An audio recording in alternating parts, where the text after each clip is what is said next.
Remember growing up making the perfect mixtape was an art? It would take hours or even days to get the mood just right. It's an art that's nearly been lost in today's drag and drop digital playlist world. We're four friends of 35 years with many, many mixtapes between us. Join us each episode as we pick a theme, discuss the songs, and build an infinite mixtape. Welcome to the Mixtape Diaries. Hey, welcome back, everybody, to episode 3 of season 2. Happy New Year, I guess. 2022. Happy New Year. We're all hunkered down here. Happy New Year. Trying to avoid Omicron for right. the second or third time. Snowed in, Omicron in. It is kind of nice, though, that the sun's shining today. I don't think I've seen the sun in like a month, maybe. Try living in Southern California. Whatever. Yeah. Not fair. Mark's wearing a stocking cap. Yeah, it's Right. cold. now. It's cold here. It's in the 50s. And he's wearing a toque. Yeah, it's a toque. And I know you did that on purpose, Brett. It's cold here. It's in the 50s. It's been chilly. We've actually had It some has rain. been chilly there for a while, hasn't it? Yeah. I could see snow from the beach, actually, in our mountains here. So Whatever. take that. Just that whole sentence is ridiculous. I can see snow from the beach. Screw you. I can see Alaska from my house. Yeah. I can see snow from the beach. The human head weighs 8 pounds. Oh. Wow. What are we talking about? What are we doing? Morning announcements, I guess. Yep. Let's try to impose some order on this. You can listen to this podcast on iOS, Google Play, Spotify, I think Amazon, too. I think Really? I've seen it on Amazon. Huh. If you search for the Mixtape Diaries, you'll find all kinds of crazy-ass websites run by God knows who in Indonesia that are hosting us. So one cool thing you could do is try to find the most obscure possible podcast platform and wave to us from there. Give us 5 stars, unless they offer 6. Like, give us the max, right? And as we always say, if you don't like us, don't rate us. Just, we'll part ways. We never met. Just move on. That's right. The playlist is on Spotify. It is also on, what's it called?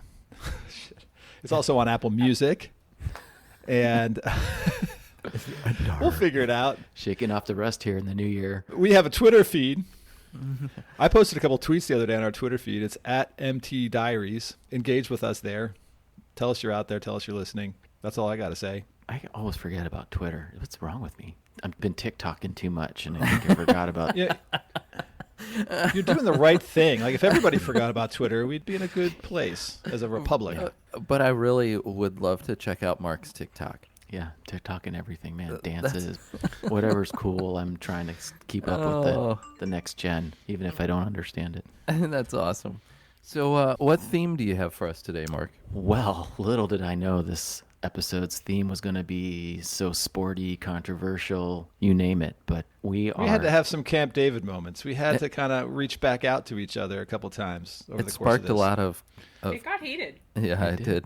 I mean, and not contentiously heated, just, good debate amongst friends like we've always done over the years. And we were talking before we started recording. I think it really starts to solidify some distinct camps here at the Mixtape Diaries, which we'll get more into as we talk about our selections. And I've learned a lot about my friends. Despite 35 years of knowing them, I still getting to know them. Yeah, there was a lot of growth here. Yeah, there was a lot of growth. There was a lot of growth. There were probably 2 or 3 text message exchanges that I think had gotten pretty close to being pretty salty. So I don't think they were close. They were salty. You have to have tough skin here on the Mixtape Diaries, or else you're, We're fighting for the soul of this playlist. Oh, I mean, let's man. be clear. The stakes are high. Listen, it's not personal. It's just business. oh wow. So with that, let's get down to business. Today's theme, and Happy New Year, by the way. Today's theme is solo female artists. So what did not count was female-led bands, but actually solo female artists, which became, for most of you, at least 3 of the 4 of us, turns out a very difficult task. Who's leading us off? I am. Okay, Carla's going to first. lead us off. Let's have some fun. I'm anxious to get involved, but I will cede the floor to... I'm sharpening my knives. This is going to be rough, folks. So buckle up. What you got, Carla? This was so much harder than I thought it would be, and I kept coming up with females who were leaders of bands. I was like, Susie Sue, no. Joan Jett, no. Like, also, I had a really hard time with this. I was also trying to stay out of the 70s because we were so in the 70s with our last episode. And the 70s suck, so it, So it would have do been not nice suck. for you to stay out of there, but clearly Nope, not. nope, I stayed right there. So, stayed right on in there. Yeah, I was gonna say for you trying not to be there. I was like, just go back to your comfort zone, and I went right back in there. So God bless you, Carla. Which, by the way, listener, was a whole sidebar of text talking about the 70s and the entire decade. But we'll save that for a different oh episode. yeah, we went deep. I even threw some fashion stuff in there. We were going deep on that. We might need to have a B-side of 70s versus 90s. We may need to do that. Is that a can of whoop-ass you're opening, Mark? I can't tell. Oh, it's a water bottle. Never mind. I'm all out of whoop ass. Supply chain's been really tough to get any cans of whoop ass around here. So. Yeah.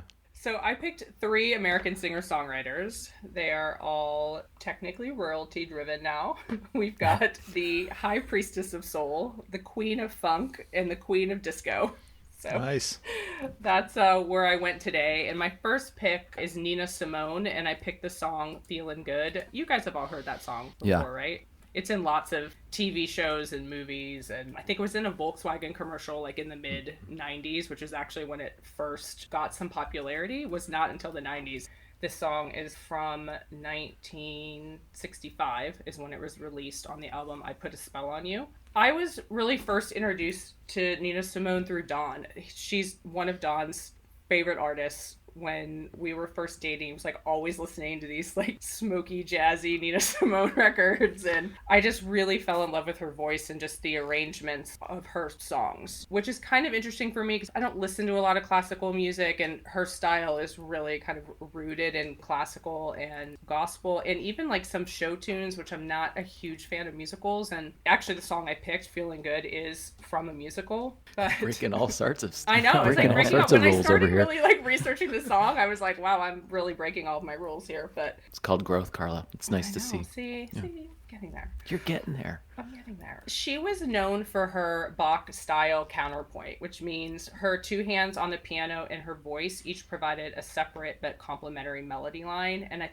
think when you think about it in that way, that's what really set her apart from a lot of the jazz artists of her time. She recorded more than 40 albums between 1958 and 74, and really her only Billboard Top 20 was I Loves You, Porgy from Porgy or Yeah. Porgy and Bess. Yeah. That was her only top 20 hit. She sold the rights to that album, so she never got any royalties for that. She's an interesting character. She was a massive civil rights activist, and the first song she ever wrote was Mississippi Goddamn, which she released in 64, I believe. She always said that once she did that and just really started being outspoken about civil rights, that really hurt her career. She ultimately ended up moving out of the country, and I think when she died, she was living in France. Feeling Good, in particular, if you've listened to the rest of that record, that track is the first song on side B of that album. So it's a pretty standard 60s bop and jazz kind of album, and then you flip that side over and you just get that vocal like right out of the gate. It just gives me chills to hear that song because it's just so different from everything else that's on the record. It's a new life for me. Woo, woo, woo. And I'm feeling good.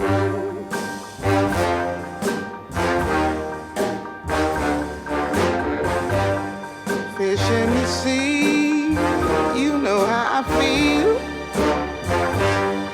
River running free, you know how I feel.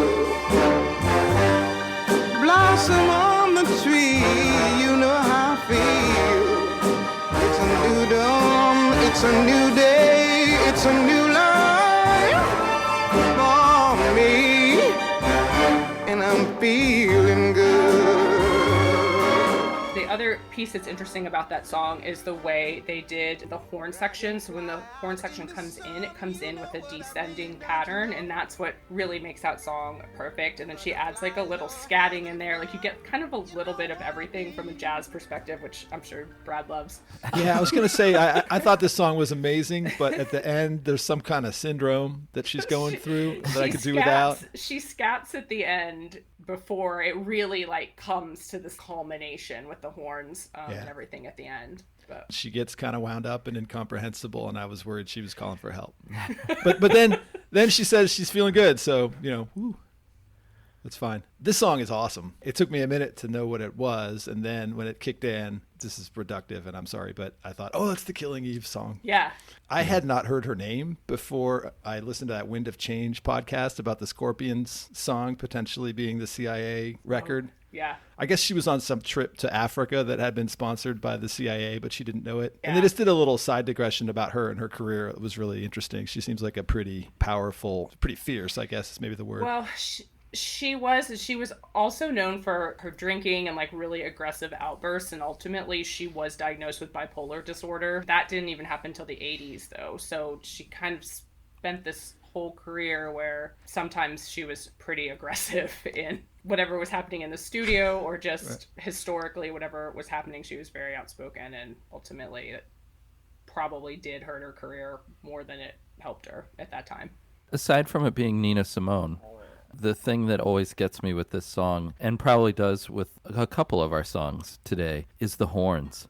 I'm a sucker for horns. Me too. As soon as that kicks in, you're like, yeah, okay. And now this is like a whole different jam. Did Brad puke over there? Like... No, there was some weird sound. Was it someone's stomach? I don't know what that was. I don't know if you're like opposed to horns. It's like, So you're actually right. I'm sorry. I was going more literal. I'm all about horns. I like the Boo Radleys. Okay, just I like other bands with horns that I can't name or think of. You looked a little gassy or something, so I was just checking in. So. No, it was the scatting that got me. It's the jazz. Right. I think speaking in tongues. This is a great way to kick off this episode. You get the gold star, even though we're one song in, for selection, because Nina Simone is incredible. I actually love jazz, but a lot of her stuff, maybe Brad, why you feel like the song was so great is because, yeah, the influence is there, but you don't necessarily go, oh, this is straight up traditional jazz. So I could see you get through there. I think it's terrific. Jimmy DeCidici. You're trying to divide us, Mark. No, I'm not. I see what you're doing. You're trying to like inoculate yourself against Carla by complimenting her. Early. Yeah, I'm trying to win over some friends. I'm actually Carla. You can say what you want about his songs. Don't feel like he's sweet talked you into. Don't worry. Oh, I heard you love horns, and I've got horns later, so that means you. I have a lot of comments about those horns, but we'll save that. Fair enough. Let's just hold off. Let me talk about your selection here. But Jimmy DeCidici introduced me to Nina Simone in that apartment that Brent used to live in with Beta and all that crew down in downtown Youngstown. Remember, we used to like pregame and postgame at. Oh, yeah. And it was late. I think it was 3 a.m. or something. And it was Jimmy and Mark Mavericken, and they were smoking cigarettes in that bay window and playing Four Women. And I just remember the end going, "My name is Peaches." Yeah. And I was like, what is this? And then that's what introduced me to Nina Simone. Sinnerman is another one that I love a lot, which has actually been in quite a few movies as well. Yeah, but, I almost picked that song. I was kind of between the two. We play Sinnerman quite a bit in our DJ sets, which is why I almost went that way. But this was really the song that introduced me to her. So, and I just love the horns and her vocal style on this song. I just love it. I never get tired of it. Well, I think it's fitting that you have her in here as we talk about female solo artists, and we'll talk a little bit about what they've meant to music and trying to shift the paradigm of a male-dominant industry. But I think it's great because, while you talked about her activism around race and so forth, she also, and civil rights, she also did quite a lot of female activism as well. And a lot of that, the meaning behind Four Women was talking about the appearance standards imposed on Black women in America. So I think it's pretty cool that you kick it off with her. So nice selection. Thanks. Might be the only one I like of your three. Oh, shots All right. Trust me, I knew. Wow. I'm ready to just hear all about the second one. Oh man, now I wish I had gone first because then I could just sit back and just watch. I'll probably just be quiet. Well, my second pick, I went with Chaka Khan, and I went with The Message in the Middle of the Bottom, which is one of my favorite songs of hers from this record. This is her debut solo album called Chaka, which was released in October of 1978. Chaka Khan is known as the Queen of Funk. She was the lead vocalist in the funk band Rufus, and so a lot of this more kind of popular funk songs from the early to mid 70s were really her with Rufus. So there are probably more songs than what you would think that you know of hers. We grew up in that time when I Feel For You was super popular and won Grammys. Prince wrote that song. Yeah. That came out in 1984. That was a crossover hit because it featured the rapper Melly Mel from Grandmaster Flash. That song got super overplayed in the 80s when we were growing up. So I personally prefer her 70s stuff a lot more. She and Prince did regularly collaborate, and she was actually signed to his label in the late 90s. But like I said, I went with this earlier version from her first solo album. I realize it's a little more obscure, but it really goes back to her more funky roots. Like Rufus was a true funk band. It was also in that style of the time when there were a bunch of white guys in the band and they would have a black female singer. She kind of knew that was happening, but it was her way of getting herself into the industry. She was actually a part of the Black Panther Party from 1967 to 69, and she became friends with Fred Hampton. Her stepmom was a civil rights activist, and that's how she kind of ended up mixed in with the Black Panthers for a little bit. She was in high school during that time, so I can't even imagine That's like wild. living in Chicago in the late 60s and you're in high school but you're also in the Black Panthers. She has a pretty wild story, but this solo album, it's a nice mix of 70s funk with a little bit of disco mixed in. I'm Every Woman, which Ashford and Simpson wrote, is really the most disco-ish track on that record. Love Has Fallen on Me is another one of my favorites from that record. We play that a lot when we DJ. But she was nominated for Best R&B Vocal Performance Female in the 1979 Grammys for Every Woman. So that was really the song that was the most popular off of that record. But I love the funk and like the bass line and the message in the middle of the bottom. As annoying as saxophone solos can be, I actually really love the sax solo in this song. So I'm very prepared to catch shit about that. But anyway, I truly just picked the song because it's one of my favorites of hers, and I love the funk in it.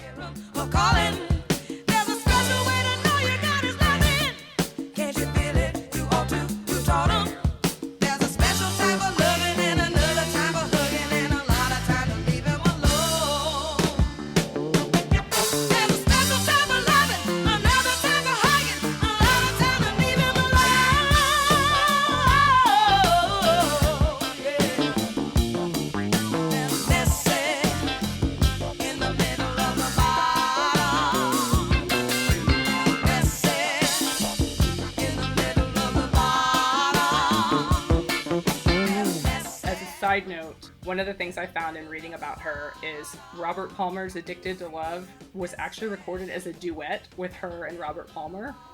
Wow. And That's a totally different video. Wow. Yeah, right? I mean, like, think about that. Yeah. Her manager at that time felt like there would just be, like, too much Chaka Khan in the marketplace at that time. So they removed her vocal. But I don't even understand how that would have worked. Yeah, I know. I guess it's still in a vault, and it's never been released. So I had read a more recent article of hers where she was interviewed, and I think they're working to try to get a lot of that stuff that's just been put away that her management didn't want released. They're Like trying to weird get it. rarities and Yeah. B-sides Mhm. and Which Well, would be really cool. But I can't even imagine that song as a duet. So. no. And especially with her. That's weird. Huh. It would have started Chaka Kong, Chaka Kong, Chaka Kong. So I'm coming around to Fire this away. slowly. I have this thing where the more times I listen to a song, the more I like it. But there will be a limit. It doesn't just, if I listen to a song an infinite amount of times, I would love it. I feel like I'm softening to this. It's been a decades-long process, just generally, I think, softening to funk and R&B type stuff. And when I first played it, I was like, this is still a bridge too far for me. But I played it a few more times, and I don't know. It's growing on me.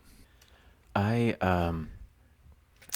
think we talked about this in a previous episode, I struggle with funk music. I think it was the last episode, actually. I struggle mightily with funk. So the fact that you went to the funkier side of Chaka Khan was a challenge for me. I wouldn't say I like threw the song out and was disgusted by it, but I certainly, it's not something I find myself gravitating to. I loved 80s Chaka Khan, maybe more nostalgic than anything, but I love that song. Chaka Khan, Chaka Khan. I mean, who did it? I mean, that is a great song. But what it is for me is, like, I love the Red Hot Chili Peppers, and they have a lot of funk influence, but I think it's the fact that they blended punk, metal, and rap into it that allows me to stomach the funk. And when it's just funk on its own is when I struggle. And I'll leave it at that. This isn't me throwing hatchets or anything.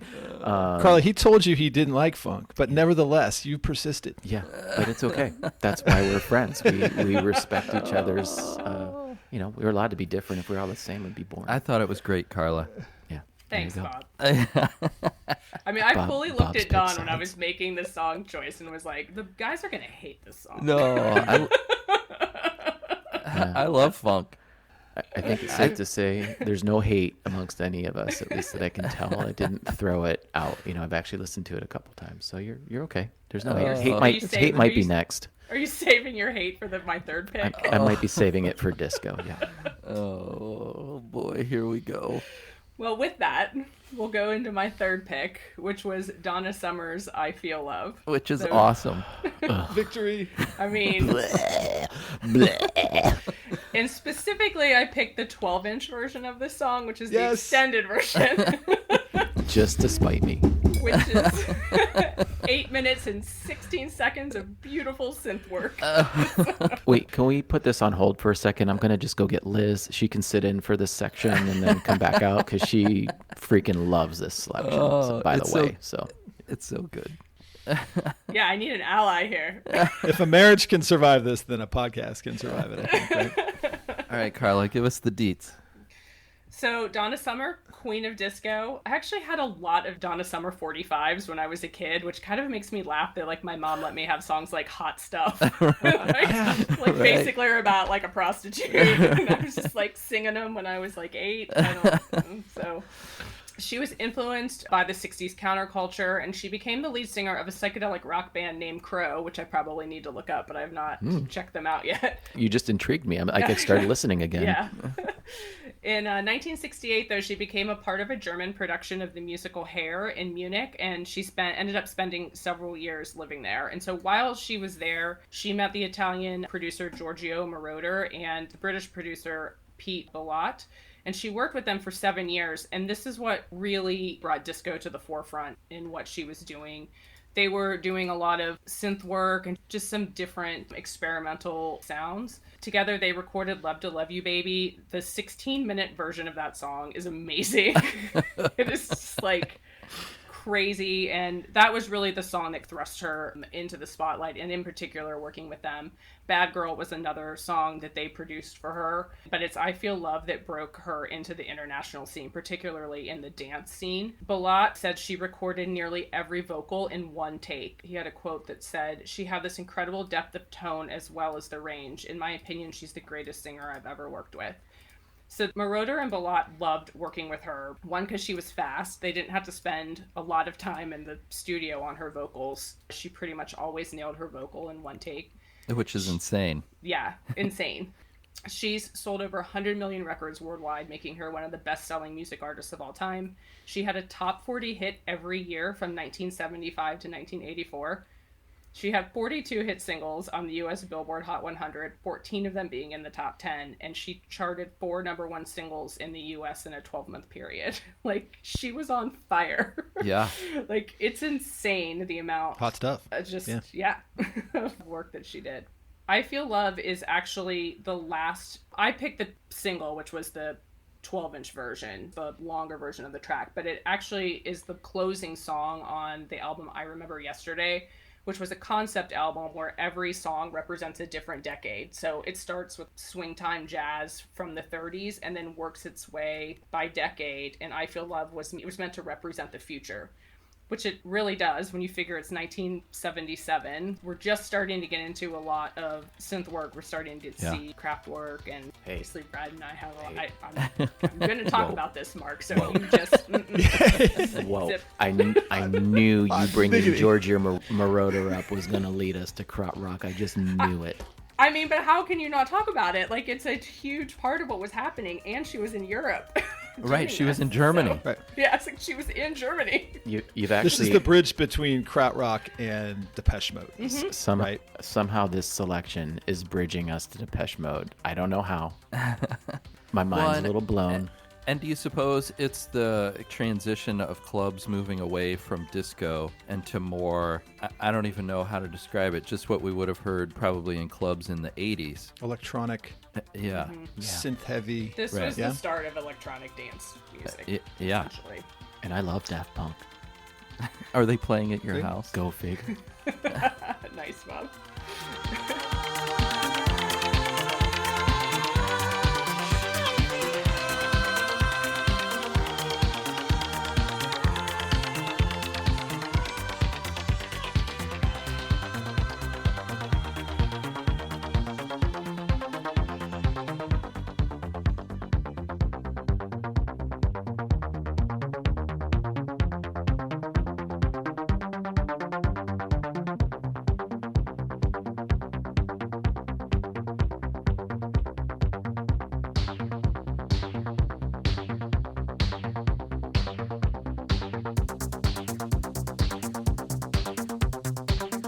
So let's talk just for a second about how this got here, because Carla and I both picked our 3 songs, and then we both realized that one of us should have picked the Donna Summer krautrock song. And we sat for a while and we just kind of dealt with it because we locked stuff up. And then I wrote her and I said, I'm thinking about dumping one of my songs and doing I Feel Love instead. And she said, oh, you totally should. And I said, no, actually, I don't think I can pull the trigger. And then I waited just a very short time. You really did. And then she said, all right, I'm going to drop my pick and do I Feel Love instead. And so let this be a lesson to all of you. Don't anyone else here think they are in charge, because I will get what I want. I will find a way for it to happen. You got played, sister. And I'm fine with that.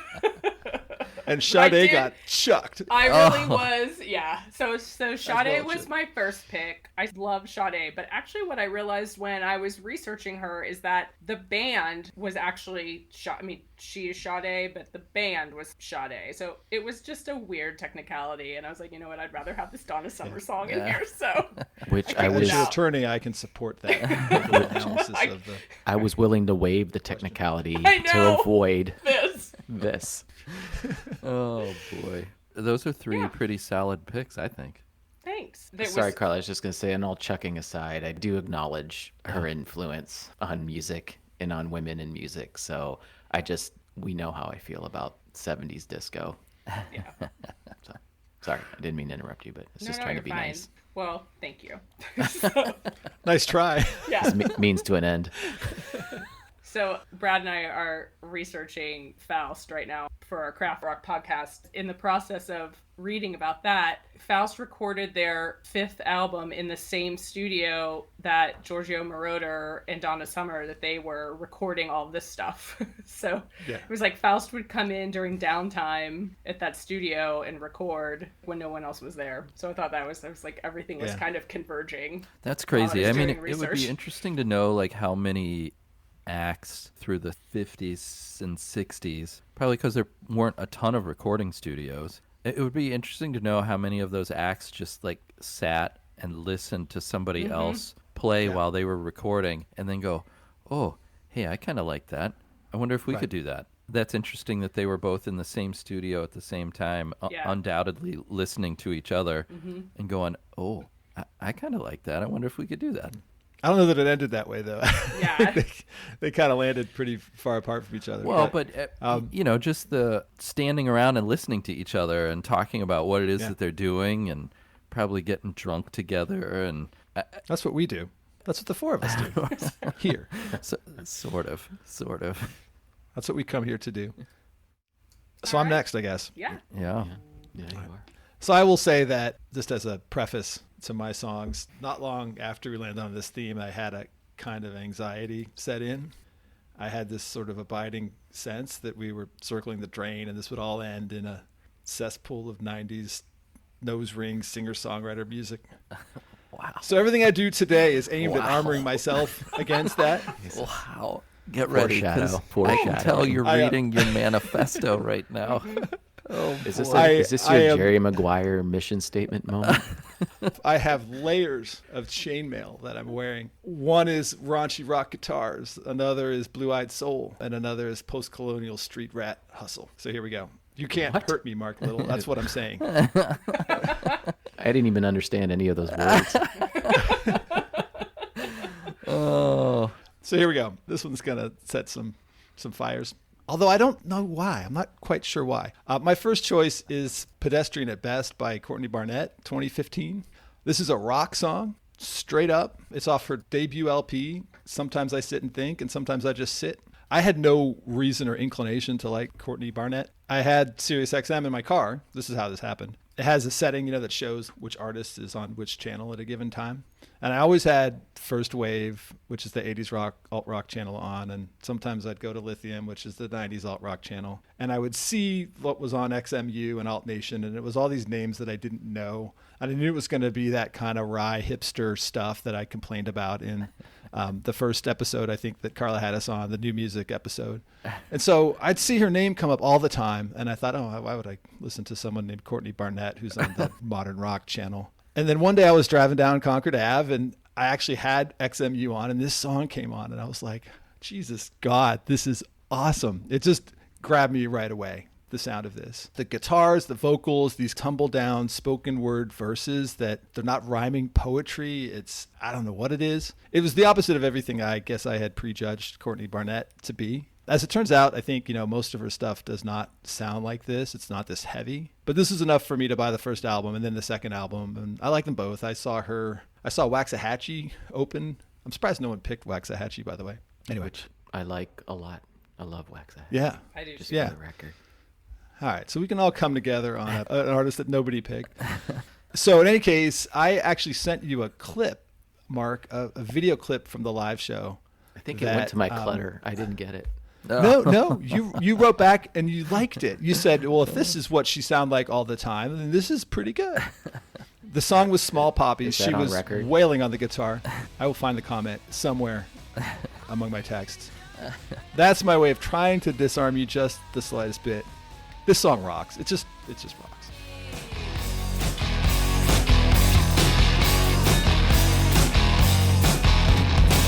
My internal monologue is saturated analog. It's scratched and drifting.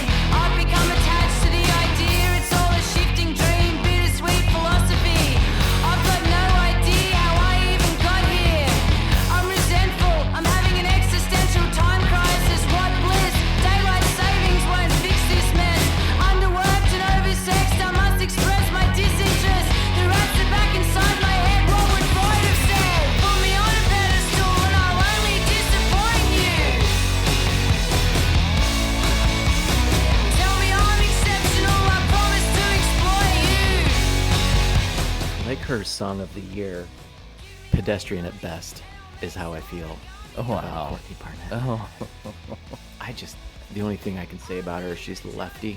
And I find this tough because she does a lot of the spoken word music, right? There's just something about her voice that I struggle with, but You don't like the Australian accent. You're prejudiced against not true. Australians who don't sing like Americans. not true. You're at all. prejudiced. Not I'm true at all. still- In Excess is one of my favorite bands of all time. But they sing like Americans. No, they that's, don't. That's my point. No, they don't. Should we insert a clip of Need You Tonight just to resolve this We dispute? probably should because they sing with no accent. Can care all you want.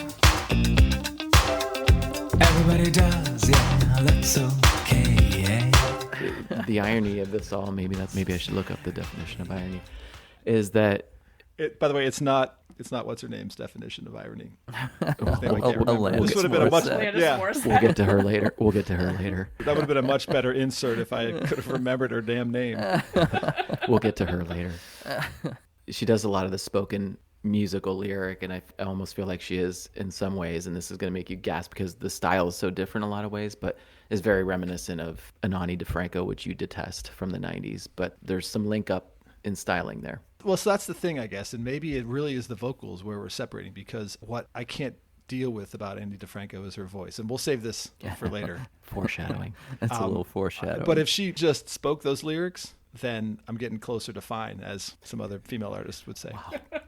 Wow. That was amazing. We're really digging deep. That was the best. That was the best ever. Oh my. I love her deadpan delivery, and she's incredible live. Donna and I saw her at a Lollapalooza in 2014, so that double EP had just come out. She kind of rocks up all of her songs, too. So even the songs that are slower or more ballady are all, like, straight rock songs when she plays them live. Like, she's awesome. In fact, when I had that video clip, I had a hard time finding the song on the album that she was playing, because I was cycling through that whole album. Like, where was she rocking like this? Yeah, she rearranges a lot of those songs for her live shows. Yeah.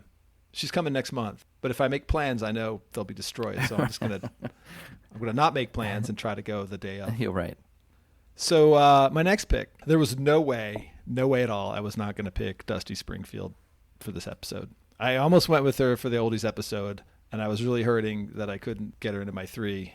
And then Mark totally bailed me out with the very next theme. And so I was able to reach out and grab her here. I'm going to ask you guys, when was the first time you heard Dusty Springfield? Gosh, I think don't probably Son of a Preacher Man. know. Wrong. Yeah. The first time you heard Dusty Springfield was in that Pet Shop Boys song in the 1980s. What have I done to deserve this? That's well. right. That's What have I- right. What have I done? Right. And then she steps out and she's got hair like Rod Stewart and these massive shoulder pads on. It's the 80s. That's right. Since you went away, I've been hanging. I'm going to leave it there. Anyway, I, of course, didn't take note of who she was at that point in time. It was maybe around 20 years ago that I really kind of started getting into these like 60s English pop singers. It was a kind of convergence for me. Like I was aware of Sandy Shaw because of her relationship with the Smiths. Checkmark. I knew Son of a Preacher Man from Pulp Fiction, which is the second time that we all heard Dusty Springfield. I was totally digging Saint Etienne at the time, right? And they're calling back and at the same time updating all these swinging 60s pop sounds. Blondie, too, really is in this tradition. So I kind of went out and I bought a couple of Sandy Shaw compilations, Petula Clark's greatest hits, and a work colleague of mine, a huge music guy. I mean, he could destroy us on this podcast. Joel Lehman. He told me, you got to go out and get Dusty in Memphis.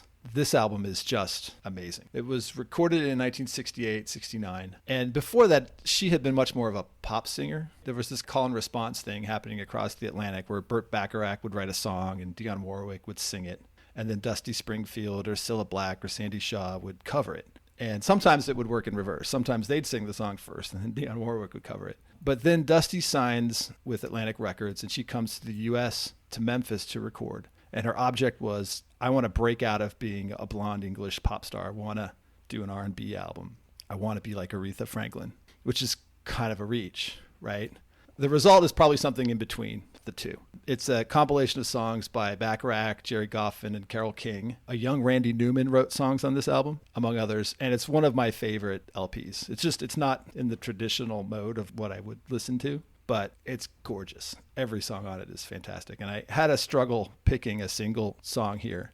The easy cop-out would have been Son of a Preacher Man. And I had probably a handful to go through, but I finally settled on Don't Forget About Me. It's not a single. It's just a terrific up-tempo track. This is a Goff and Carole King composition, and I just love it. I love her voice. I don't know, it just hits me the right way. Dusty Springfield, Dusty in Memphis.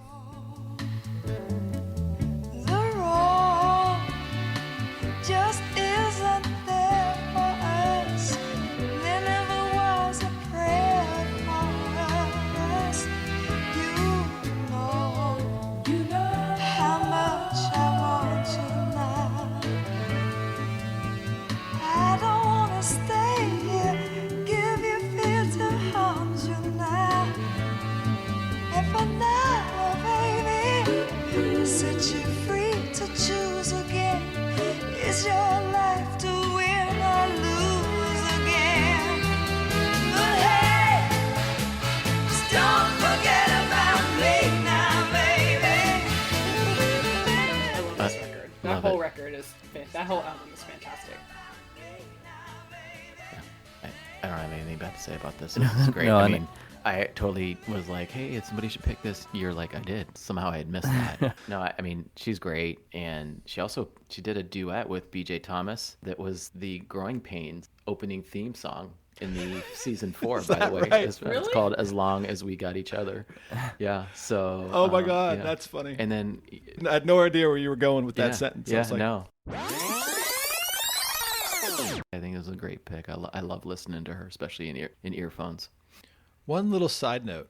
During the Dusty and Memphis sessions, Dusty made sure to tell one of the record execs from Atlantic about a band that she liked. The bass player had been in like her tour band. His name was John Paul Jones. The band was Zeppelin. And on the strength of that recommendation, Atlantic signed one of the biggest bands of all time. I think it's pretty cool. That is That's crazy. awesome. Wow. She recorded her last album here in Nashville in No way. '95. Wow. So that's Dusty. My third choice is, I think these three probably could not be more different from one another. My third choice is Paper Planes by MIA, 2007. This is a hip hop song. I was going to have you guys tell me if I got this right. Matangi Arul Pragasam is her name. You can call her Maya. She was born into a Tamil family in London, grew up at least in part in Sri Lanka during a period of civil war. Her father has or had some association with the Tamil Tigers rebel group, a connection that at one point greatly complicated Maya's ability to get a U.S. visa to tour.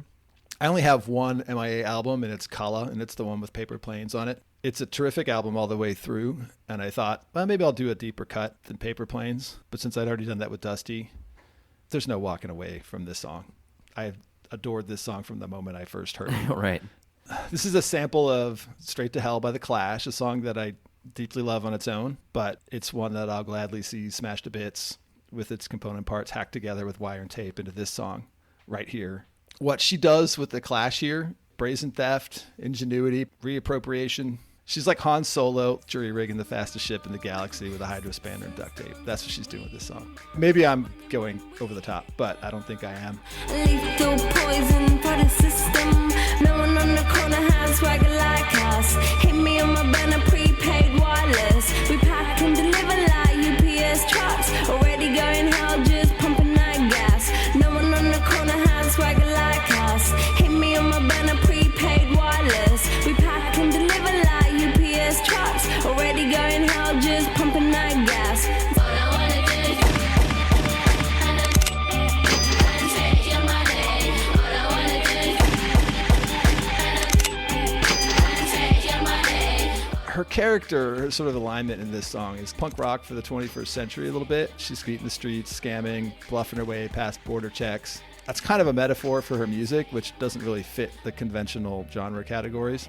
It's not great rap at all. And I think this is generally true of UK hip hop. I love the Streets album that I have, but the dude is not a good rapper. Like I was playing it and Jack comes into the room and this sucks. Eminem could kick the crap out of this guy. And I'm like, yeah, I know. And I think that's true of this song as well, but it definitely puts you in a very particular place. And what she does with the music, I just think is extraordinary and interesting. And I'll leave it there. I won't leave it there. I got more records than the KGB, is her line.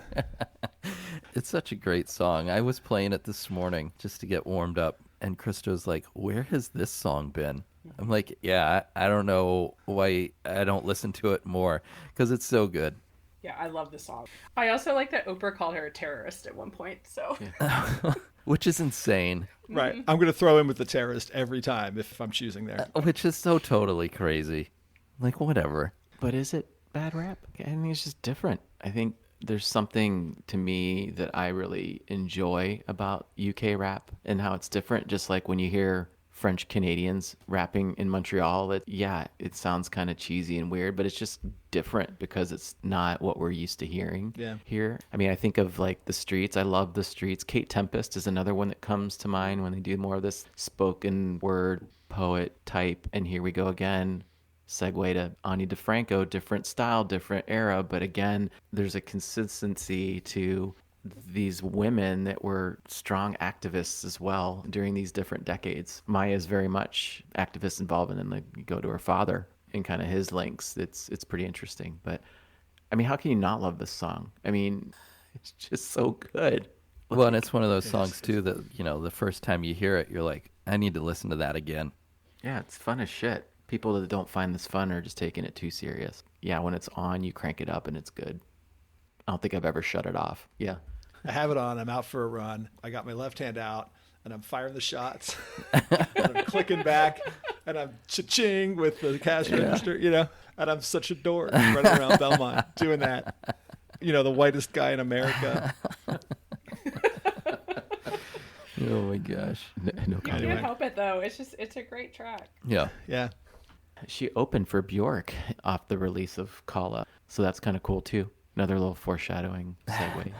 And that makes total sense too. Just because, her style is so, I don't even know how to describe it. It's funny that you see that she falls into all these different categories of alternative, dance, electronic, hip hop, and world music. And it's like, yeah, but I don't think that really does it, They didn't really know how to categorize her. Right.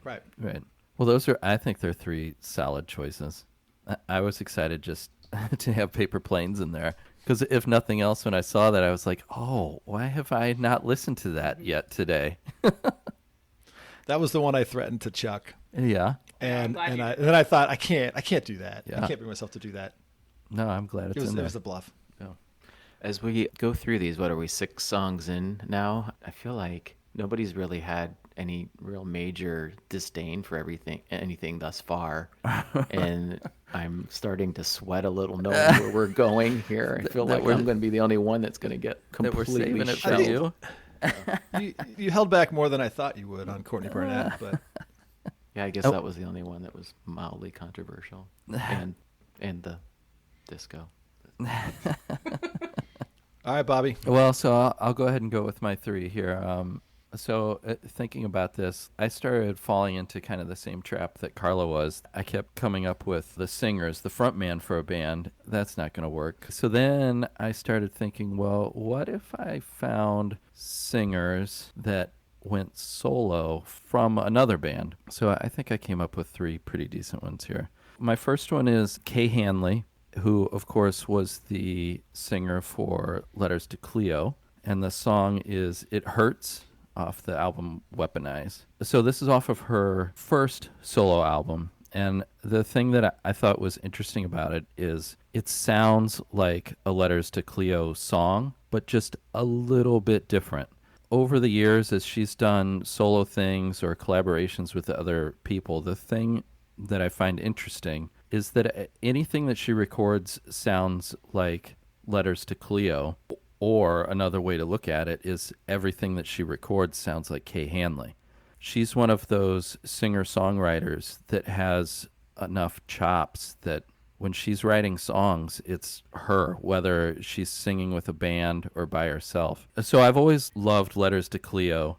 First of all, they're one of those powerhouse bands out of Boston in the 90s. I mean, those bands are almost always fantastic. And so here's another female singer out of Boston that's just a powerhouse. One of the things that cracks me up to this day, and I really hadn't run across this, after Zach was born, so he's 9 now, Kay Hanley was writing songs for Disney. She's a journeyman singer-songwriter, and she's out there writing songs all the time.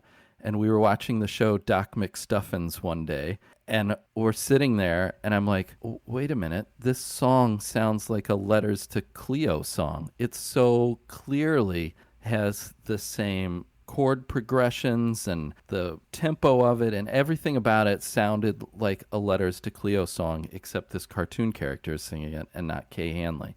So we're sitting there watching, and I'm like, well, I've got to figure out who wrote these songs. We get to the closing credits of the show, and the music for that whole series was written by Kay Hanley. So you go back and you start watching those, and you're like, here are all these little kid songs about being friends with different people and whatever, and they're all Letters to Cleo songs. So it cracks me up. It's funny you should say that, because the only Kay Hanley I have in my music collection is the Josie and the Pussycats soundtrack. Yeah. And she didn't write a ton of stuff on there. She wrote at least one song on there. A lot of this stuff was written by committee, including, among other people, Jane Weedland of the Go-Go's was involved in writing these songs. All of it makes sense, right? I love that soundtrack, and I'm thinking I'd probably should go out and buy some Letters to Cleo. Maybe I need you to make recommendations to me offline. And it's funny, too, because you can definitely hear how they grow as a band from their first album to their last album. The sound totally matured. Their production totally matured. And I think it was just them as they were growing as musicians. So once you get into the solo things by Kay Hanley, and then another one of her side projects that she did, because she moved out to California, is a little group called Palmdale that she did. They recorded 2 EPs that are both fantastic. Again, if you just played Letters to Cleo, Kay Hanley solo stuff, and then those Palmdale things just back to back, you'd swear it was totally all the same band. I mean, it's the exact same feel and sound through all of that. I got so much love in me, and God, it hurts. You wanna go to bed and prove to me the future's dead. It hurts to let you in, scratch my skin every way you can. Pretty fingers may have led to turn me on. Yes, me to death, but there's no key. Stuck in, stuck in, stuck in, stuck in, baby. And that's her writing that stuff. So one of the things that I also find interesting about her now is that she has become quite a political activist for songwriters. She has really led the charge in making sure that songwriters are getting their fair share of the money that's being made off of their songs. She's become quite a powerhouse both in the industry and in Washington. I think it's pretty cool that she's certainly not a superstar in the recording industry, but she's got enough power with her colleagues that she's been able to pull this off. Here's the thing about her, like you say, she's not a superstar, but look at her longevity in the industry. Sure. She years active. She started, 1990, and she's still going strong. Solo careers, side projects, executive director of Sona, on the activism end, like you said. So it's pretty incredible. I thought what was neat is she grew up across the street from the Wahlbergs. Like, she's a proper Dorchester, Mass gal. Like, so here comes Boston Brad. Shout out for you. We say this every episode. When I hear her voice, I just think, yep, this is Newell, because I know how much you loved Letters to Cleo. Yeah. And I love it. Guilty pleasure, 10 Things I Hate About You with Julia Stiles and Heath Ledger. Love that movie. She was in the movie as herself. Letters to Cleo was in there. But she did some rad shit beyond that. She was guest vocalist on a Dropkick Murphy song. She's kind of been all around, but I think one of my favorites is she did a cover of Iggy Pop's Lust for Life that appeared on Just Like Heaven, which was a Reese Witherspoon movie that it was on that soundtrack. So anyway, she's been all over the spectrum, and good pick. My favorite little obscure fact for her is that when Miley Cyrus toured in 2007, 2008, Kay Hanley was one of her backing singers. And it had to be more than just that. That through that whole tour, she was either writing songs for them or figuring out arrangements or even just guiding Miley Cyrus along. Love her or not, you've got to kind of look at that and go, well, Kay Hanley probably has something to do with Miley Cyrus being Miley Cyrus today. So Probably goes back to her Disney work, right? When she was doing stuff for Winnie the Pooh and all that. Right. So, yeah. And somebody at Disney was like, well, we need somebody that's going to be able to take the reins on this. Who could we call? Oh, call Kay. My second song, I had to finally figure out a way to get Björk in here. So my second song is Björk and the song Yoga, which is off of the album Homogenic.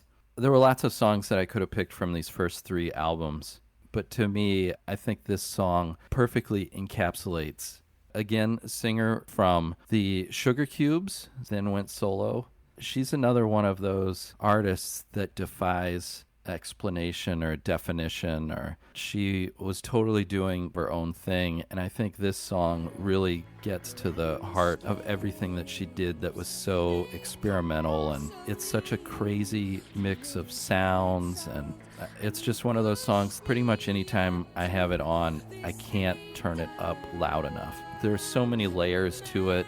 it kind of gives you that kick in the seat of your pants, and it's probably one of my all-time favorite songs.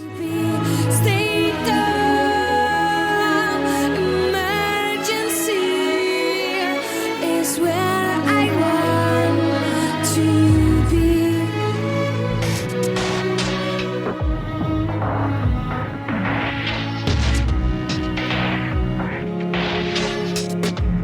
Oh, that no one sees. You see what's inside of me. Every nerve that hurts, you heal deep inside of me. Ooh, you don't have to speak.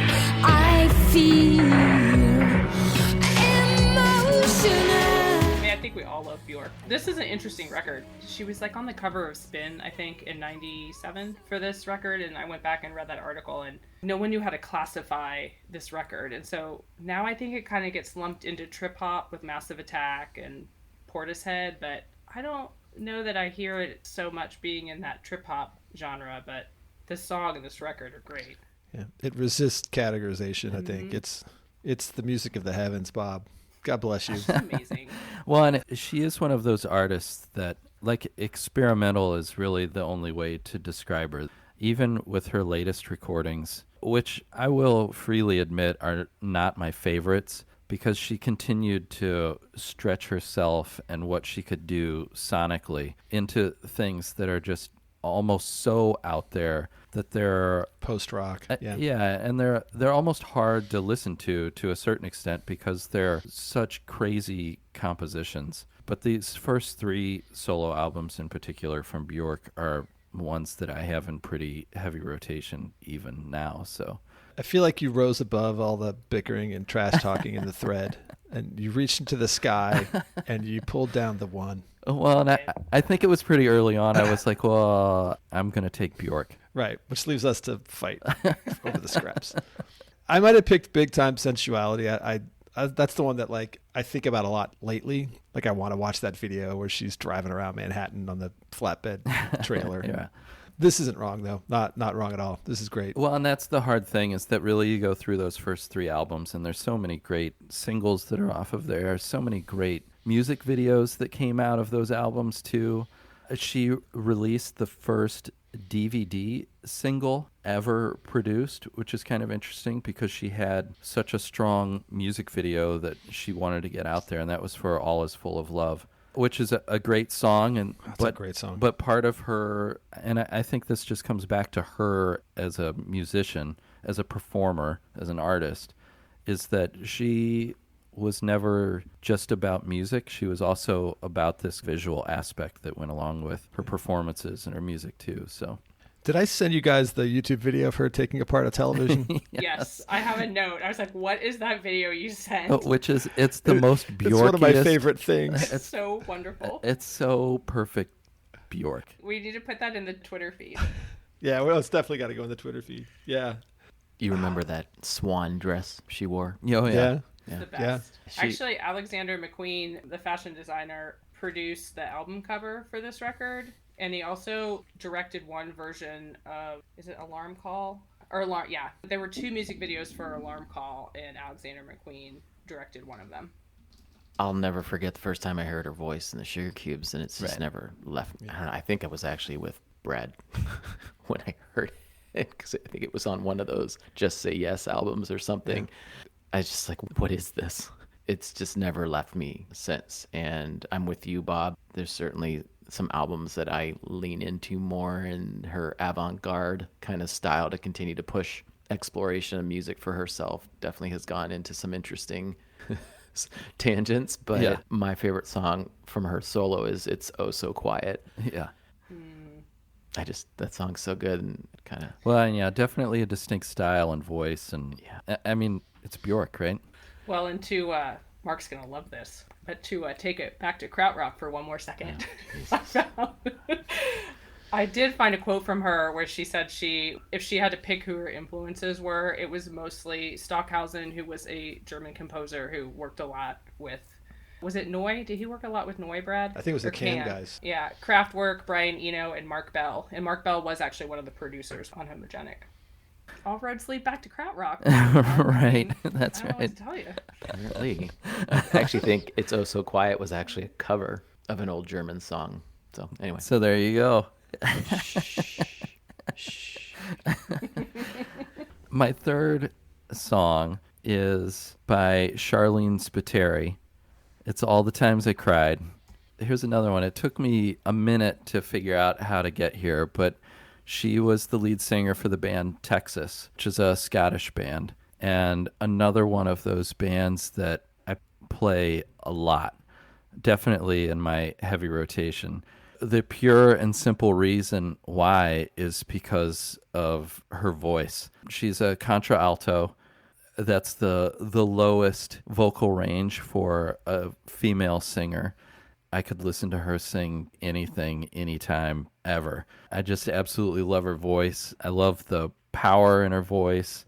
This song is kind of a fun song because it really showcases her and her vocal range, but then it's kind of this fun, I feel like a throwback to like early French pop songs, and to me it has almost this Wes Anderson kind of feel to it, like it feels like it could be in a Wes Anderson movie. And it's just a song that I ran across a long time ago, and while we were thinking about this theme and trying to come up with singers, I was like, man, how am I going to get Texas into, and here it was. So it was meant to be. When nothing's ever what it seems, painted drifts from day to day, and it makes me think that how I wish it would subside and smile again. All the fears be gone, find my self-respect. There's nothing done with that effect. You just kept on asking why. I never wanted to really try. 'Cause all the times I've cried, all this pain I've tried to hide. What am I supposed to dream? I don't know where you pulled this out of, Noel, because I'd never heard of Texas and I'd never heard of her. So this was kind of cool to explore. Yeah, and I was like clueless on this one, so I don't even really have an opinion other than it's so fresh for me still that I'm still digesting. I did find it interesting as we were as I was rehearsing in front of the mirror for this. Her musical influence include The Clash, which is the main reason she plays a black Fender Telecaster, Blondie, Marvin Gaye, and Prince. And then here's the kicker that brings it all together. She is also dedicated to Diana Ross. I think part of the reason why Brad and Carla wanted me to go third here is that there are actually a lot of tie-ins between some of their artists and back to Sharleen Spiteri, her influences and her style of singing and writing. So I think you start to see some of that carry through. I listened to this song yesterday again, and I heard a lot of that 60s British pop in here. And so I went to Google and I typed in Dusty Springfield and Sharleen Spiteri, and was not surprised to find that she had posted a list of her 10 albums that changed her life in Goldmine magazine online. And Dusty in Memphis was parked right there. Yeah. So very cool. Just another side note, I actually saw Texas play live. No way. In 1993, quite by accident. I don't know how I found out, but it was the day of the show I learned that James was playing at the Six Flags in New Jersey. What? Like they were just playing a show at a Six Flags. So I got in the car and I drove. I couldn't talk anybody into going. It was like exam week. And I was like, well, screw this. I'm going to see James. And I went into I had to buy a ticket for admission into Six Flags. And then I wound my way through the park. And when I got there, Texas was opening for James. So it was before White on Blonde. Yeah. I didn't know any of the songs that they played. It was enjoyable enough. I, of course, had a huge crush on the singer at the time. And Breathless is one of the most beautiful songs ever recorded. We couldn't put on this podcast because it's a Texas song and not a Sharleen song, but I love that song so much. I ripped that album from you. So the reason it's on my hard drive is because I pirated it. Sorry, Sharleen. It sounds like she's a millionaire many times over, so I think we're all doing fine here. And she's another one of those performers that's had a pretty long career. I mean, she's recorded solo albums. She's recorded with Texas off and on. She's apparently, and Texas, are good friends with Wu-Tang Clan. And I that, saw that. and that they have recorded some songs together, which is kind of crazy. I'm going to have to go find those and see what those are about. I But think they wanted Wu-Tang to produce one of their records, but they were in the process of finishing up, like, Enter the Wu-Tang or whatever that album is, so they couldn't do it. I would love to know what that would have sounded like. yeah. And she's one of those artists, too, that she's definitely bigger in Europe than here. I mean, the Texas albums all charted really high. Her first solo album charted incredibly high in the UK. She's one of those powerhouse singers in Europe that just somehow never caught on over here. Yeah, she's not really in the alt rock vein at all, right? And that may be why it didn't really make a big splash here, or if Mark's just hearing of Texas now. It's more of a kind of straight ahead rock, or even maybe verging on adult contemporary. It was never going to be chucked in with Britpop or anything Right. like that that we were all listening to at the time. I had never heard of Texas or her either, so I'm with Mark. This was all new to me, actually. Well, you'll have to go check out Texas without a doubt. There's a ton of good stuff there. I did find her cover. She did a cover of Xanadu, and it's just fantastic. So I loved Xanadu as a kid. So, in the same spirit of Brad finding Dusty in Memphis as being one of her top 10 albums that changed her life, I Feel Love was on her list of top 10 songs. Brad, I think you found that article too. There you go. We're all tying this thing together. All happening. So there you go. There are my three. And now I guess it's just up to Mark. Unleash the hounds. I'm going to take a sip of water now and get ready for this. Is that really water, or is it stronger? It is just water. Paraphrasing green tea. Carla, do I need to drink a cocktail before we talk about some of your selections? I shit you not, that was in our text. It was. I thought very strongly about a Bloody Mary this morning, but it didn't happen. So I guess gloves are coming off now. I think I'm going to get battered and bruised here. Oh, it'll be all right. No, it'll be fine. Clearly, I am stuck in the 90s. I'll just admit it. I've got a problem. My We're selections. sorting into camps, 70s versus 90s. Yeah, is what this kinda is turning happened into like a that. little bit.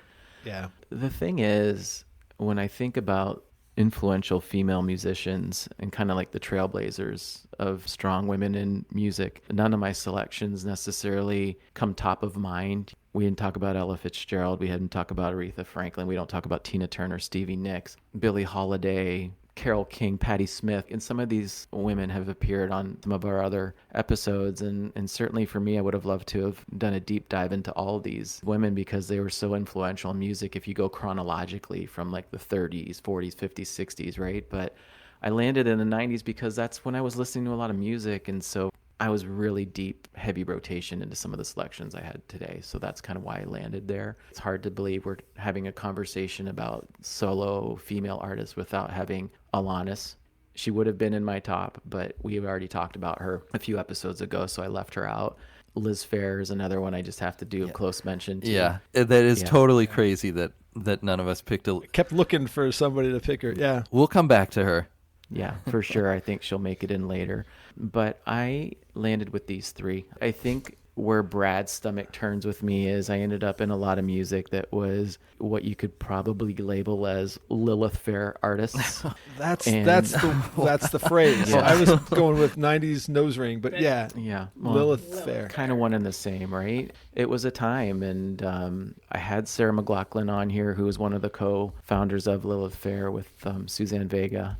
There was a Guns whole were drawn. movement, movement here with Sarah, Sheryl Crow, Tracy Chapman, Jewel, Paula Cole, Suzanne Vega, Fiona Apple, Brad's favorite, Sean Colvin. The list goes on, and I can see Carla's stomach also turning, which is funny because she introduced me, although she declines to remember any of this, but she introduced me to a lot of these artists, I'm or going maybe it through my was Shelley, her CDs. roommate, but I'm going through my CDs after this. yeah. But I landed on these three, not in any particular order of favorite. I guess linking to Lilith Fair, since I've mentioned it, and Sarah McLachlan. The first artist I have in here is probably not one that's very well known here in the U.S. I'd be hard pressed to not bring in something Canadian into one of our podcasts, right? So I picked Holly McNarland, who is a Canadian artist out of Winnipeg, Manitoba, for those of you that don't know where Winnipeg is. Little known fact, Winnipeg Jets are Brad Abruzzi's favorite hockey team, or at least used to be. Yep. Is that still the case? Yeah, I don't follow them, but You if I did. have to have a favorite, it's going to be the Jets. So anyway, she was born in Winnipeg, Manitoba in 75. I picked the song Elmo by her. I came across her in probably 1997 or 98. I was living in Quebec City, and Quebec City used to put this amazing festival on every summer called the Festival d'été, which means the Festival of Summer. And it was kind of like an all-on music festival, but instead of having like a distinct venue where you had a wristband and you went in for 3 days, the venues were sprinkled all over the old town, Quebec. Some of them were in little bars, and some of them were in like just random built-in theater public spaces. Like the Jazz Festival in Montreal? Similar in format, but Yeah. they would do it in Yeah. Quebec amongst all the old battlefields That's cool. and stuff. Yeah, and they would there was a main stage where like major artists. And it was a real celebration of art in genres of music, from French Canadian music to English music to Caribbean and Afro and all this jazz and all sorts of stuff. I saw the Chieftains play there for free one year, just randomly because they were there. But she played, and I dragged one of my friends there, Jean-Francois, to see Frente one night. Oh, So yeah. I'd gone to go see. Yeah. And Play the one song, Frente. Play it. actually, Frente was freaking incredible. They did Yeah. a full set, and I was really impressed. And they do sound Australian, by the way. They did not sound very English. I withdraw my allegation. Okay. She opened for Frente. I had no idea who the heck this gal was, and she just came out angry and furious, Sinead-like, and her head was shaved like Sinead at the time. And I'm like, who is this? And I just lost it on the music. And so I played this song. I've seen her a couple times since. This particular album, which Elmo came out on, was called Numb. And it won a Juno Award, Best Solo Artist category, and she won Best Video for Elmo. Just great, hard song, and I'll leave it at that. Fine Canadian gal.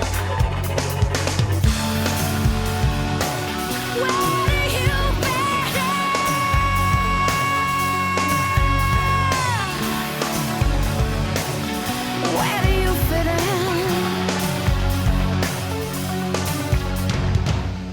You run out of expression. You let me make a suggestion. You've left a scratch on my face. I can see to this day you're no innocent man. Come and catch me if you can.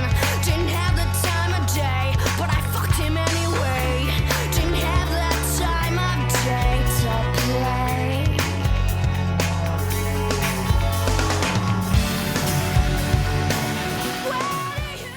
With no nose ring, but lots of ink. And so one of the things that Mark left out here is that he threw this song on us like 15 minutes before we started recording. So I've only listened to this song once. So I don't have like huge opinions on it, but I mean, I think it's kind of a pretty good rockin' song. So She reminds me of Alanis. you think? Yeah, this rocks. And I'm happy that the substitution was made. So, very I'm cool. quite happy the substitution was Mark, made. do you want to Yeah. tell us what song you replaced with this one? It was Ice Cream by Sarah McLachlan. Just a little more sensitive. Yeah. This song is better than Ice Cream. Your Yes. love is better than ice cream. Better than anything else I can find. What nobody knows Think is it again. that I don't think any of us wanted to talk about that song. It's a long way down. But let's talk about this one. I mean, I definitely hear a lot of Atlantis in this. I heard a little bit of Curve. Bob, you're my fellow Curve specialist. I don't know if Yeah, and there was a little bit of that in there for you. And definitely, like, listening to it, you start to go, I feel like I've heard pieces of this here and there, which is probably why it just kind of settles in. Like, you just listen to it, and you're like, yeah, this seems like it would be something that would be in my library anyway. So, On first listen, I thought it was pretty great. yeah, because we've only listened to it one time. I only got through it once. That's how I avoid good. getting shelled. Because Mr. Last Minute here was. And what people don't realize is that we've been talking about this episode for what, like a month? Yeah. To record. And so Mark gives us this song 15 minutes before we record. Thank you, Mark. You're welcome. Moving along.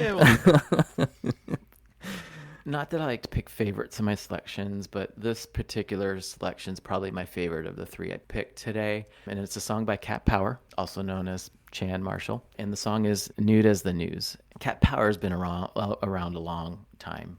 Early 90s, 92 was kind of when she came on the scene, and she's still jamming presently. And her music's really kind of moved along, you know. She was probably a little more abrasive and raw underground in her 90s days. Became a little more alt-rocky as she moved through the 2000s, and then definitely has more of a, I guess I'd call it Memphis-y blues type feel to her music, and more singer-songwriter now. It's no surprise that I just love the song Nude as the News. And frankly, I'd forgotten about it for quite a while until a band called Dive covered it a few years ago. And it was a pretty damn good cover of it, actually. And I was like, holy shit, I forgot about Cat Power in this song. And it really relaunched me into a pretty large listening marathon of Cat Power music. I especially love her, pretty much kind of her beginnings, like 92 to 95. Surprisingly or not surprisingly, her early mentor was the drummer from Sonic Youth, Steve Shelley. And when I read that, I was like, okay, I hear a lot of Sonic Youth influence in her music and her guitars and her voice. You know, she's got that Kim Gordon voice a little bit in there. It's not surprising to me.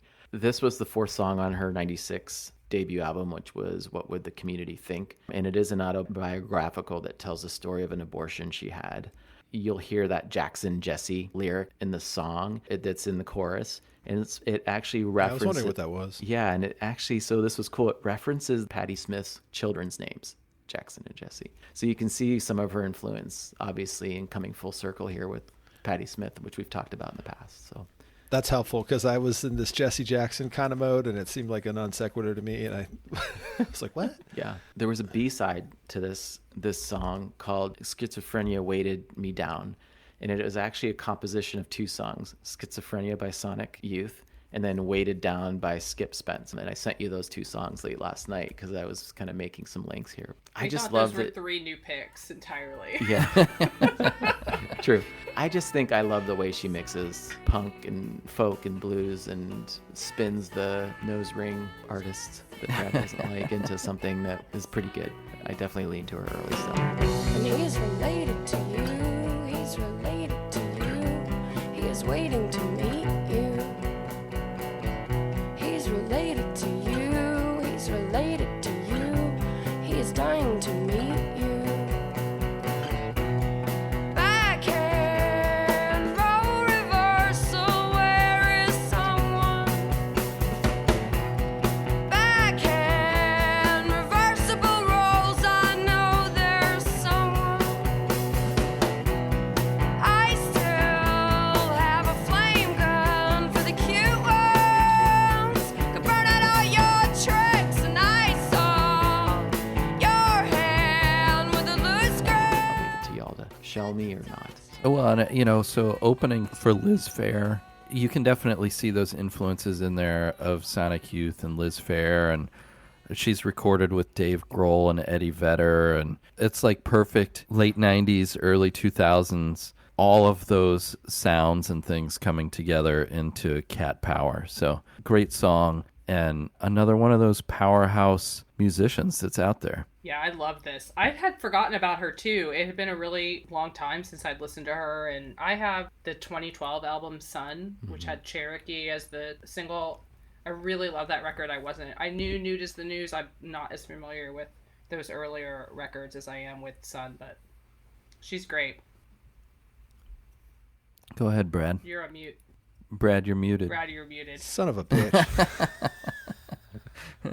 Should have been muted for the next selection, not this one. Yeah. So I think Jimmy gave us two Cat Power songs on a Mix of the Month years ago. You're probably right. Otherwise, I'm completely checked out on this. I had no idea who she was. I think there's just a big chunk of the late 90s that I've just, like, I'm blacked out. blacked out of. Because I was listening to old UK punk stuff and just missed it. But I thought this was great. It was completely new to me. It had this, I wrote in my notes, grunge-inflected sound. But I think, Mark, you're right. It's more Sonic Youth. And I hadn't thought about her voice and Kim Gordon. But, yeah. Yeah, as soon as he said that, I was like, oh, yeah, okay. That's it. Kind of, it's like a lo-fi, authentic lyrics, well sung. Thank you. There's an I like this. article I read that described her records as smoky and melancholy. And I thought that was kind of a good Yeah. way to describe. The earlier stuff has an edge and a darkness to it that I really loved, and I think it's that abrasiveness that's there. But it's funny you bring up the grunge. As she got into the 2000s, she recorded with Dave Grohl and Eddie Vedder on You Are Free. You're not incorrect in thinking that there's a little bit of that in there. She definitely has like stages of sounds when you listen to her discs, you know, from like when she started to where she is today. And it's really different. Like, I think she's very... I don't think I mean, like all artists, I guess, as you age out, you're not as angry as you once were. Yeah, I really have enjoyed rediscovering her. This is great. I definitely lean to the early stuff for sure. Okay, are we ready? I saved the best for last. All right. Can't talk about women in music without talking about Ani DeFranco. You can't. You Are can't. you sure? You can't. You can't. Because we've done pretty well for 11 songs. The minute you said that, by the way, my screen blanked out. It like went to screensaver. I'm sorry, Brad. My computer said, you know what? I Nope. disagree. Computer's You're going on to mute, sleep. Brad. You're on mute. Brad, you're on mute. I'm not going to fall for that. Listen, I think Ani Log it DeFranco can be a pretty polarizing individual. Her roots are pretty hardcore feminist folk music, right? And I think as we talk about this, so if you haven't figured it out, I picked Ani DeFranco, Little Plastic Castles as my final selection. The gal from the All-America city, Buffalo, New York. She's released more than 20 albums. She's been around for a long time, 89 to present. I mean, she is to me classic modern folk rock. Gets back to that kind of spoken word we were talking earlier. She does a lot of poetry inflected song. This song was released in 98 on her 8th album. This is kind of really when she took off with the mainstream. It's interesting that I would start to kind of listen to what was overtly hardcore feminist folk rock. I think one of the other influences around me listening to Ani DeFranco is my wife, Liz, who loves Ani DeFranco and really is probably the person who's most influenced me in listening to her catalog. Although He just took a hostage, by the way. I did. He's like, you can shoot, but you might hit my wife. Might. Right. So watch yourself. But I saw her play at this Festival d'été in Quebec as well, and I had no idea who she was at the time. And she's incredible live, absolutely incredible live, an incredible musician. It has incredible musicians wrapped around her with horns and jazz influence, hip hop influence, funk influence, even for you, Carla, funk influence. And she launched her own label right out of the gates, which I think, you know, for again, a woman in a male-dominated industry, it's just pretty amazing to see what she's done and what she's been able to do throughout her career. This album, in a lot of ways, had a lot of response and reaction to her celebrity and success that she was getting at the time. And it was really when she started to have some conflict with that feminist audience that kind of really called her a sellout at this point with this album, because you were starting to get some male connection to her music. I always found it interesting going to the shows with Liz. I would literally be like one of the only men at the show, and I would just get these looks. You want to talk about getting looks at a show? Like, I had my spiky frosted tips hair from the Abercrombie days, like with a little A&F polo on, and here I am at a Ani DeFranco concert, and everybody's like, what the fuck are you doing here? And I'm like, hey, appreciate that I'm here, right? Maybe I'm not your stereotypical Ani DeFranco fan, but I'm here and I'm enjoying the music just like everybody else. I just love her music. I think it's fun. It has brass. It's good. It's a lot of activism in it. Sometimes a little bit too far for my taste, but I think the work she's done and around supporting the lesbian, gay, and community, as well as abortion rights for women, I think it's pretty amazing. So I'll leave it at that. And it's hard to say if they're happy, but they don't seem much to mind.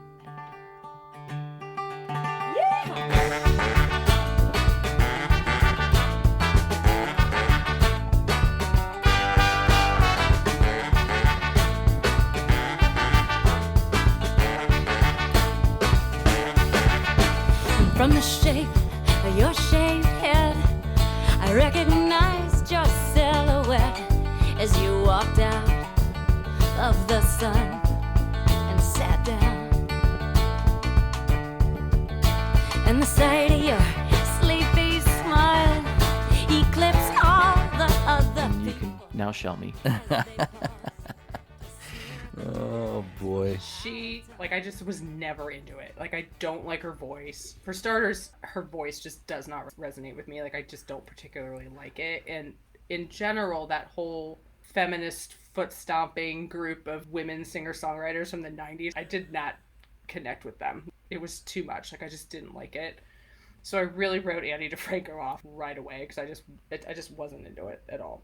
This song in particular, that brass section really bothers me.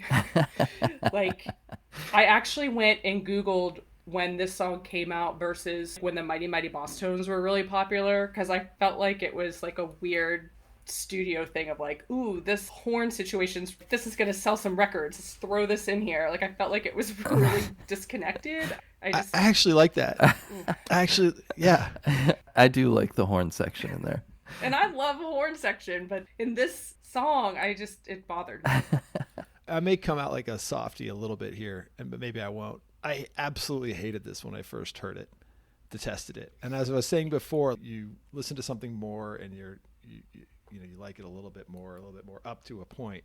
And now I just find it moderately aggravating. I think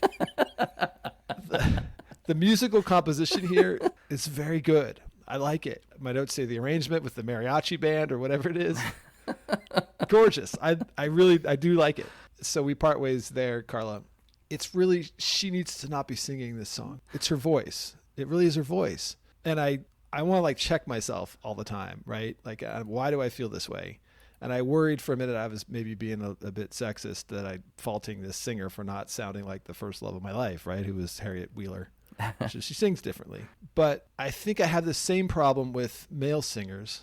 And my notes say the problem is the 1990s. The women and men in this decade, they have these vocal affectations that they have to go out of their way to sing in a particular way. Like Eddie Vedder has to work hard to sound like a bassoon or whatever he's doing, right? And the women do too. It's a different kind of affectation. But to me, they're both grating and artificial. And it's a shame because I really do like the music in this song. And every time I hear it, I'm thinking, oh man, is there like a dub B-side where you just have the music, you know?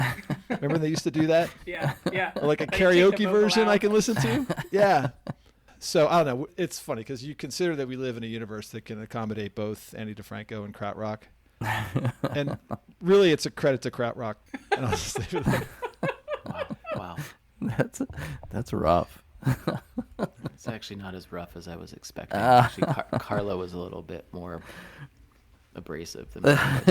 I've had a little bit of time to soften that. As in like two Bloody Marys. We call them Bloody Annies now, I think. Oh, man.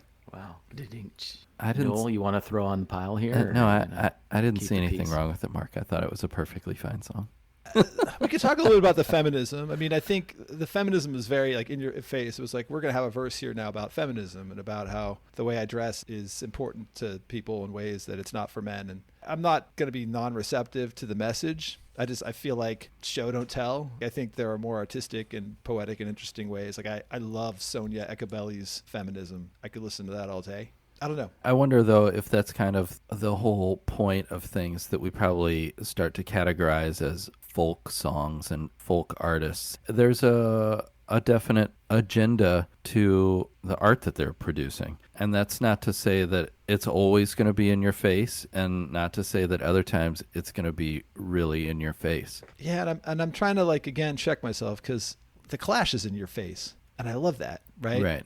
And is it because the music is just as hard and hard hitting? And is it the difference between someone's had a guitar? I don't know. I don't know what it is. I mean, I think there's a thread of rock. Maybe it's rock, maybe it isn't. But this goes back to Joni Mitchell and Joan Baez. And again, that's stuff that I just never really dug. Yeah, I don't connect with that either. So and from all accounts, right, it is objectively very good music. And I think there's a case to be made for that here. It's just, it doesn't appeal to me. It's not what I'm looking for, I guess. Well, and especially looking at the onset of her career in the early 90s. I don't want to speak for Carla because she was never a teenage boy. But being teenage boys, I mean, it wouldn't be a thing that we would even comprehend or understand.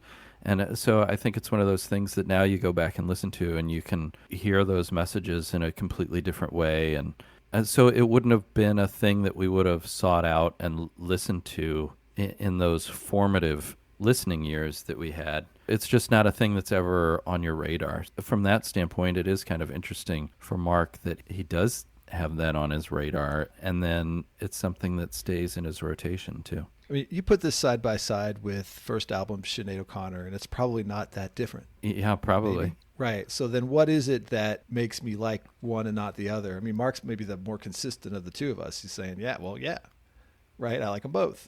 I love them both. I don't know if it's just the progression I made through the 90s, which was to go more into punk rock, maybe had me in a frame of mind where I wasn't ready to receive this when it came out. I don't know. Well, I think it's interesting. For me, I grew up with a lot of folk music in the house. So I heard that music. It wasn't repulsive to me. To me, there's good memory of listening to folk, from having Pete Seeger and Woody Guthrie and Gordon Lightfoot, and that stuff was being played in the house. So it's not as far as a depart, but I wouldn't consider myself a lover of folk music either.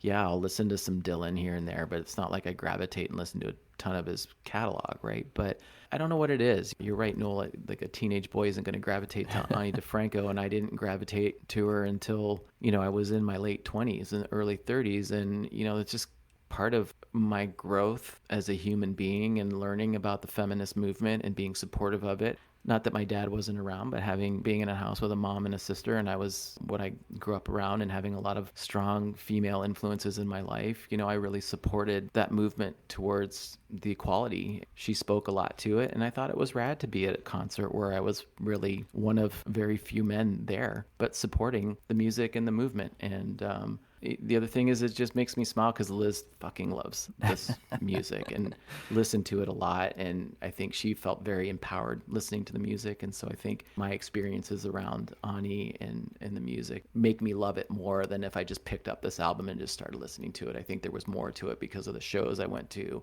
and the communities around that I got exposed to during the shows. It was really fun and uncomfortable and all of those things. So I think that's why I land here.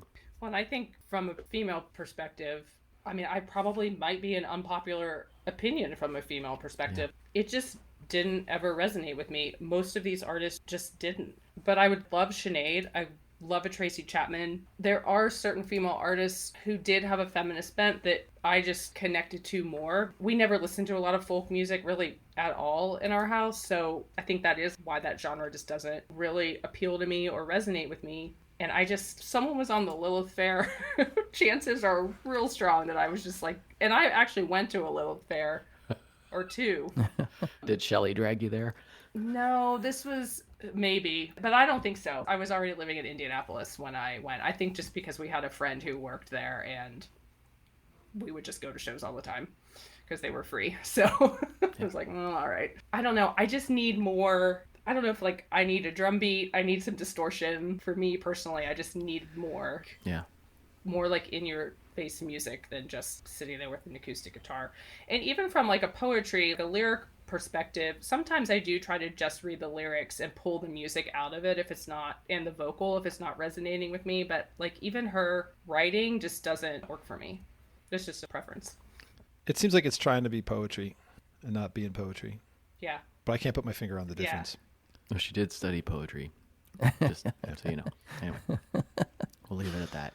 Poor Mark. No, I think it's what is amazing about not only the four of us, but our entire group of friends. We've got a lot of birds of a feather, for sure. But I think there's enough eclectic flavor mixed in there that keeps it interesting over the years and less homogenistic. And that's what I love. There's enough common ground that's the glue that keeps us together, and then there's enough interest. And I'd say Brad Abruzzi of 20 years ago would have never even listened to this. And Brad Abruzzi of today actually listened to it and admitted he liked some of it musically. So there is evolution in how we grow and mature over the years. I'd say I'm not maturing much, but enough, to be open-minded. But I think it's just rad. And to me, at the end of the day, I can't say any of the songs that were picked today were really bad. We gave Carla a hard time about disco, and we joke around about krautrock, but at the end of the day, I respect it all and understand its place in music. This is no single person's playlist for sure, and I think increasingly that's true. Yeah, it wasn't as true early on. Yeah, and I think the thing that's interesting too is that as we go through it and try to pick songs, Mark kind of touched on it. There's no Juliana Hatfield. There's no Liz Phair. I mean, there were so many that would have been totally obvious for us to pick. And I think we went and picked things that weren't the obvious choices just to start to add into the playlist. And I know it's something that I've started to look at is, well, so how do these songs maybe fit into the playlist as a whole? And that's kind of tricky too. So, from that standpoint, I think the songs that we all picked really start to fit into that entire playlist pretty easily. Yeah, great. Well, there we have it. There's your 12 songs. So that's another a short, quick episode that we've recorded for you.